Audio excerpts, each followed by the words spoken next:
हाँ जी, मैना चौधरी जी अनूपगढ़ तो आ गए हैगे आ। कहते जी ਗੱਡੀਆਂ ਕਾਰਾਂ ਦੇ ਮੋਟਰਸਾਈਕਲਾਂ ਦੇ ਔਰ ਟਰੱਕਾਂ ਦੇ ਜੈ ਜੈਕਾਰ ਹੈਗੀ ਅੱਜ। ਔਰ ਮਾਤਾ ਨੇ ਬਹੁਤ ਜ਼ਿਆਦਾ ਖੁਸ਼ੀ ਦਿੱਤੀ ਹੋਈ ਹੈਗੀ ਆ। ਔਰ ਹਰ ਐਤਵਾਰ ਮਾਤਾ ਰਾਣੀ ਦੀ ਸੇਵਾ ਨਿਭਾਉਂਦੇ ਹੈਗੇ ਆ।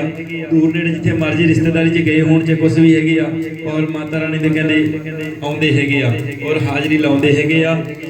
ਔਰ ਬਹੁਤ ਬੇੜੇ ਪਾਰ ਹੋਏ ਹੈਗੇ ਇਹਨਾਂ ਦੇ ਔਰ ਰੱਬ ਨੇ ਬਹੁਤ ਸੁਣੀ ਹੈਗੀ ਆ।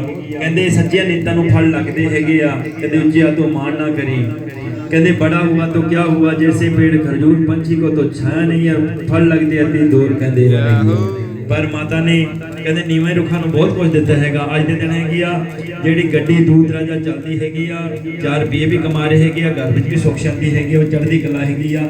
और माता रानी सारिਆਂ ਨੂੰ चढ़ती कला ਦੇ ਵਿੱਚ ਰੱਖੇ। जय माता दी, जय माता दी, जय माता दी, जय माता दी, जय माता दी।